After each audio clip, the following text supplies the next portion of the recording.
Bengal, Bihar, Odisha. This is how the map will look. Yellow denotes the first phase, and accordingly the legends are given. We will share this map also with you, ताकि आप इसे अपने साथ रख सकें, इसके हिसाब से देख सकें. ये भी कोशिश की है हमने, और अगर पूरी फेज वाइज हम पिक्चर दें, ये भी एक अच्छी स्नैपशॉट है, जिसमें फेज 1 में 102 कॉन्स्टिट्यूएंसीज, फेज 2 में 89, फेज 3 में 94, फेज 4 में 96, 49, 57, 57. So we'll start with the 102, the largest, slowly come down and finish northeast, move up from the south and finish the western area. तो इसमें वेदर और हर चीज का ध्यान रखते हुए काफी सोचने के बाद ये शेड्यूल बनाया गया है. विद दिस, जो सिंगल पोल डेट है वो 22 स्टेट में होगी.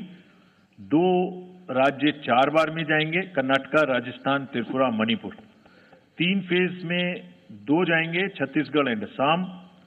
4 फेज में 3 जाएंगे, उड़ीसा, मध्य प्रदेश, झारखंड. 5 फेज में 2 जाएंगे, महाराष्ट्र एंड जम्मू कश्मीर. जम्मू कश्मीर की हर पार्लियामेंट्री कॉन्स्टिट्यूएंसी के लिए 1 फेज होगी. और 7 फेज में 3 जाएंगे, Uttar Pradesh, Bihar and West Bengal.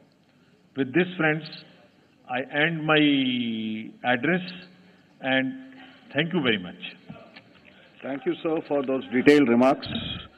Please hold on. So, you raise your hands, हाथ खड़ा कर दीजिए.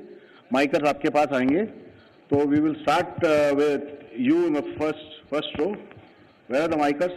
आप आइए, इनको दे दीजिए. जो Yeah, CC sir will take 4-5 questions at one time. So after that, we'll take the next person. Yeah. Sir, मैं मोहित दुबे हूँ न्यूज़ नेशन से. सर, मेरा सवाल ये है कि आपने 7 चरणों में मतदान ये करवाया है. बहुत बड़ी चुनौती है, क्योंकि दुनिया का सबसे बड़ा लोकतंत्र हिंदुस्तान है.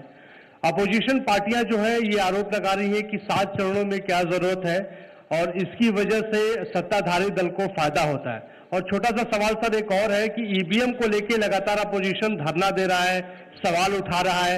आप हमेशा ये कहते रहे कि निष्पक्षता के साथ आप मतदान करवाते रहते हैं ईवीएम के माध्यम से, तो उनके सवाल के बारे में आप क्या जवाब देंगे?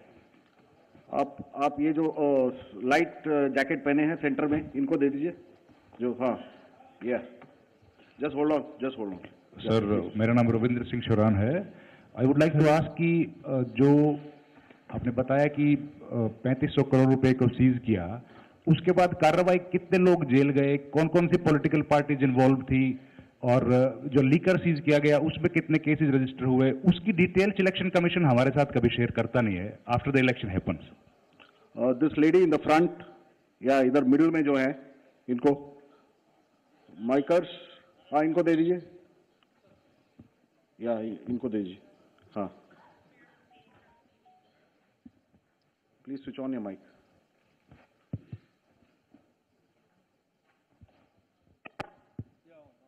Great.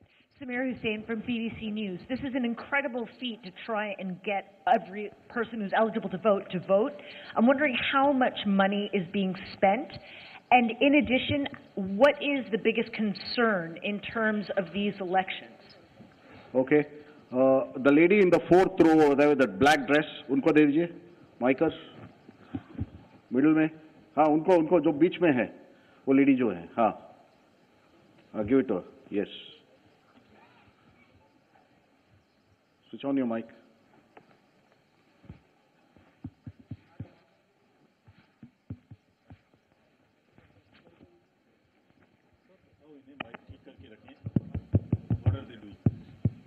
Hi, I'm Ashlyn. You said in your speech that... Can you just introduce yourself? I'm Ashlyn Matthew. From? National Herald. Thank you. You had said in your speech that there should be no hate speech. There will be a calibrated approach to code violations. But there have been several complaints against the Prime Minister and Amit Shah, but none of the EC has not taken action against them. But you have taken action against the opposition leaders. So even if you take a calibrated approach, so won't it be the opposition leaders who get picked up more, who will get notice from you more than the ruling party leaders? Yeah, the gentleman in the second row here. Yeah, please. Yeah, mic is live. Hello. Sir, Venkatraman from Dinamala, from Tamil Nadu. Sir, every election you are getting new experience regarding the control of money power. How are you going to control the money power? For example, last election 2019, at Vellore constituency, the candidate Kadir Anand, from his place, crores and crores of rupees money has been recovered from it. But what kind of action has been taken against him? And he's going to be the future candidate from the same constituency. Let me first take the answers of these questions of the first round. First question ये था कि 7 phase में election क्यों, और opposition parties का ये आरोप है कि 7 फेज में होने से लेवल प्लेइंग फील्ड डिस्टर्ब होती है, किसी को फायदा होता है। एक बार कभी पूरी कंट्री का भौगोलिक और ज्योग्राफिक इतिहास और ज्योग्राफिक स्थिति को नजर डाल के देखिए। नदी, नाले, बर्फ, पहाड़, जंगल, गर्मी, सिक्योरिटी फोर्सेस का मूवमेंट कभी सोच के देखिए। They will be moving like within 3 to 4 days between the gap in the phases, they will walk length and breadth of the country. उनके ऊपर प्रेशर कभी देखिए कितना होता होगा। कभी इलेक्शन मशीनरी की पूरी प्रोसेस, कभी एग्जाम्स, कभी फेस्टिवल्स, होली, रमजान, रामनवमी, पता नहीं क्या क्या फेस्टिवल्स बीच में है। जब कैलेंडर पे हम लेके बैठते हैं तो एक डेट फिक्स करते हैं, दूसरे में चली जाती है, दूसरे फिक्स करते हैं, कहीं प्रॉब्लम आ जाती है। हम किसी को फेवर करने के लिए, किसी को नुकसान करने के लिए कोई भी एक्शन नहीं लेते, किसी को ऐसा भ्रम है तो वो गलत है। हम फैक्ट्स पे बात कर सकते हैं। जहां की जो मैंने कहा था, हर राज्य अपने आप में अलग अलग है। किसी राज्य में 1 में भी है, किसी राज्य में 7 में भी है। जिन राज्यों में 7 में है वहां का विस्तार बहुत बड़ा है, नंबर ऑफ पार्लियामेंट्री कॉन्स्टिट्यूएंसीज बड़ी हैं, कंटेस्टेशंस ज्यादा हैं, इसलिए वो 7 में है। My friend from the Tamil Nadu has asked, वहां 1 में है, लेकिन वहां दूसरा चैलेंज है जिसके लिए what he has talked about, there is a challenge of money power in that particular state, and as I mentioned we are extremely careful of what he has asked. If You learn it from the assembly elections which happened in another southern state recently. We have been able to cure that menace of money power to a very large extent, and we would control this. Please don't be worried. Similarly, I'll on the expenditure side take this question from BBC that how much we spend. Each candidate is allowed to spend in the parliamentary constituencies up to 80 lakhs, up to limit. And in the assembly up to 90 lakhs, and in the assembly up to 38. So if you combine amongst the candidates, that's the upper limit, which is the expenditure. You have asked about, somebody asked about EVMs. EVMs के बारे में मैं बहुत बार बता चुका हूं, लेकिन ठीक है, आपने फिर क्वेश्चन पूछा है तो, और देश में एक ऐसा अभियान भी चल रहा है जिसको बताना भी जरूरी है, इसलिए मैं थोड़ा विस्तार में बता ही देता हूं। वैसे बहुत बार बता चुका हूं, 40 बार लगभग इस देश की संवैधानिक courts, high courts and supreme courts EVM के ऊपर में जितनी चुनौतियां हुई हैं उनको देख चुकी हैं। चुनौतियां किस प्रकार की हुई? ये हैक हो सकती है, चोरी हो जाती है, 19 लाख मिसिंग हैं, इसमें दिखाई नहीं देता है, ये कंप्यूटर से खराब हो जाती है, रिजल्ट्स बदल सकता है, मैनिपुलेट हो सकता है।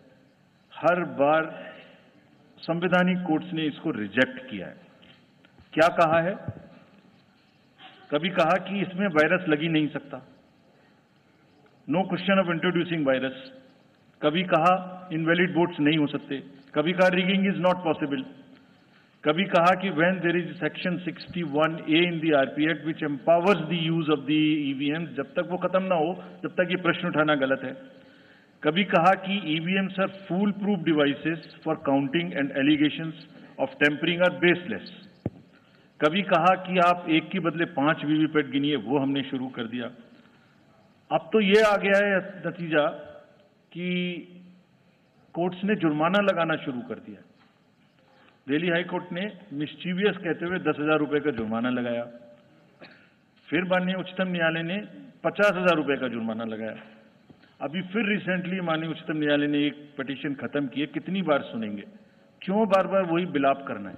कोई चीजें तो हमसे पूछिए।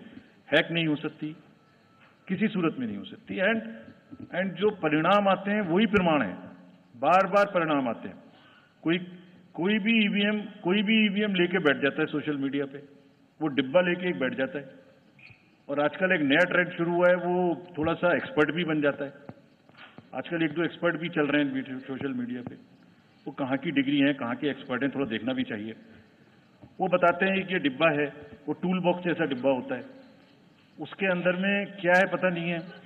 उसमें से एक गत्ते के डिब्बे में से एक स्लिप भी निकलती है। वो धरना भी हो जाता है कि ये स्लिप बदल गई, मैंने यहाँ बटन दबाया था और यहाँ ही गलत निकल गई। भाई आपने क्या दबाया था, किसी को बताया था क्या? क्या निकला, किसी को बताया था क्या? अरे संविधान कोर्ट्स कह रही हैं। अच्छा, जितनी बार हमसे आप पूछेंगे उतनी बार हम उसका एक क्वेश्चन लेके आपको FAQs में डाल देंगे। 100+ क्वेश्चंस हैं।